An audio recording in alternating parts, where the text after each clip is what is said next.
Nah, kita sesak buang air, mana lebih afdol? Kita berjamaah atau kita buang air dulu? Kita mau berak nih, maaf, mau terberak nih, insya ini. Kan tidak mungkin kita bilang ke imam, jangan komat dulu lah, semua terberak dulu. Tentu enak, siapa kau kan begitu. Ya tentu kita biarkan gitu. Nah, kita bisa paksa. Kita bisa paksakan merapatkan, misalkan maaf, pantat kita rapatkan gitu, sehingga dia tak keluar. Bisa kita paksa sampai akhir. Cuman kita kehilangan kekhusyukan. Mana yang lebih afdol? Nah, afdalnya kita batalkan saja wuduk kita buang air dulu walaupun imam sudah mulai. Itu lebih afdal daripada kita paksakan solat dalam keadaan sesak buang air. Nah itu. Maka lagi solat, boleh nggak kita berhenti solat kalau lagi tersesak? Misalkan isya kita baru 2 rakaat, tiba-tiba kita, waduh, ini udah nggak bisa lagi nih. Artinya kita sulitan udah. Pikiran kita pun udah, gimana caranya imam ini cepat selesai gitu ya. Karena kita pun kadang merapatkan paha kita supaya jangan kentutnya keluar.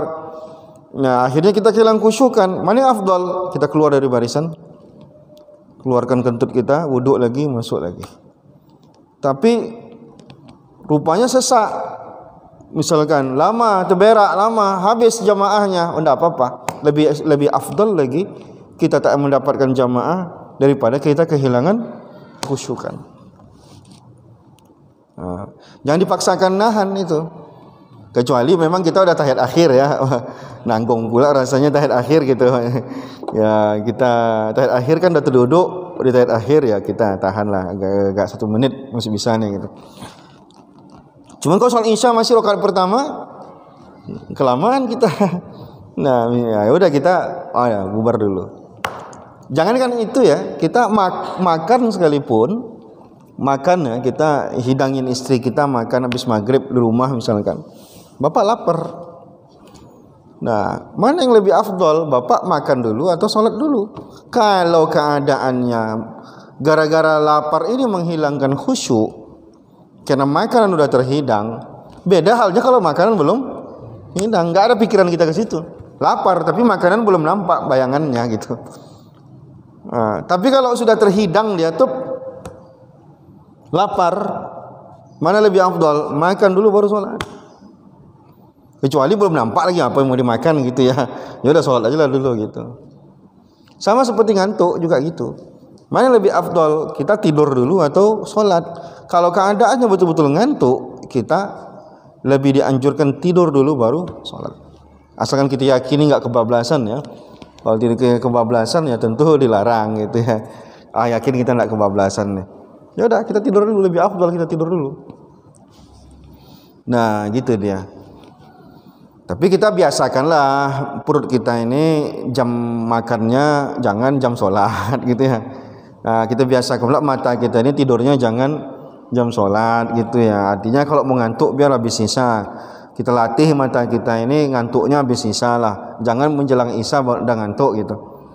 Nah, tapi kalau udah beradu dia, nah sama seperti baca Quran, kita tidak boleh baca Quran kalau dalam keadaan ngantuk berat. Kenapa tidak boleh? Karena bacaannya bisa kacau dan itu berdosa. Kehilangan kita. Mana sambungan tadi? Melompat-lompat dia. Ayat pertama nyambung ke ayat kelima. Malah menghinakan Al-Quran. Maka kalau ngantuk berat, ya udah berhenti, sadaqallahul azim, tidur dulu. Maka apa maksud daripada tidurnya orang puasa itu sedekah itu? Bukan asalkan tidur berpahala, enggak itu maksudnya. Dia tidur supaya bisa lanjut ibadah, itu baru berpahala tidurnya. Orang salah paham dengan hadis itu.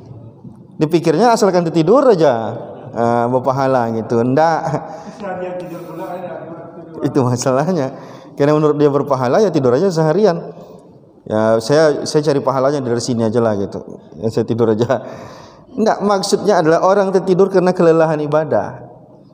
Karena kalau dia lanjutkan ibadahnya, dia bakal berdosa karena salah cara dia ibadah. Nah, kalau seandainya di itikaf malam ya, mungkin kan saya nggak tahu di sini ada itikaf malam atau tidak Ramadan. Ya. Sebenarnya afdalnya i'tikaf itu 1 jam sebelum sahur subuh itu upayakan tidur dulu. Nanti setengah jam sebelum subuh bangun lagi. Jadi misalkan kita i'tikaf, ini afdalnya ya. Kita i'tikaf misalkan jam 1, jam 2, jam taruhlah sampai 1 jam saja. Sampai jam 2:30 lah taruh, kita buat jam 2:30. Tidur enggak sejam. Nanti bangun lagi sahur. Nah, kenapa? Supaya subuhnya jangan ngantuk. Kan Nabi gitu malamnya. Bangun nanti menjelang subuh supaya kan tidur dulu. Supaya apa? Ketika subuh, sholat subuhnya kita tak kehilangan kesadaran. Begitu afdalnya ya. Lebih baik kita percepat, jam 12 kita udah i'tikaf. Daripada kita paksakan sampai subuh tidak tidur, lepas sholat subuhnya kita kehilangan kesadaran. Nah, melayang pikiran kita lagi sholat itu.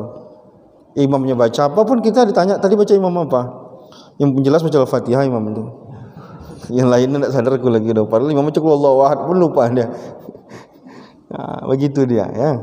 Nah, kalau memang nanti mau disetting gitu ya. Ya apa bapak-bapak ini ya tidur di sini dulu. Ngapain pulang? Kalau memang sahurnya ada anak-anak gitu. Atau kalau pulang nanti, kalau biasanya kalau pulang lagi itu balik kemari lagi itu yang berat. Mana tahu kita buat i'tikaf kan jam 12 mulai. Kita buat sistem baru. Nah, bapak biarkan tidur di sini. Nah, nanti misalkan jam 12 bapak datang, nanti ibadah sampai jam 2, nanti atau 2:30, ya tidur enggak 1 jam, bangunkan lagi sahur semuanya, dah subuhnya segar, buat pengajian pun habis subuh pun masih kuat dengarkannya. Ini tidak. Nah, ini ya beberapa masjid ini kekeliruan ini. Jam 1 mulai ceramah, solat segala macam sampai subuh. Nanti habis subuh dibantai ceramah lagi. Enggak ada yang dengar ceramah tu. Gayanya duduk dengar ceramah, yang ada tidur semuanya. Cara lo ustaz yang sendiri. Ustaznya ngoceh-ngoceh sendiri, dia tidur itu. Tak afdal dia. Nah, tahajud hukumnya apa? Sunnah. Soal subuh wajib. Jangan dikorbankan subuhnya. Nah, gitu dia.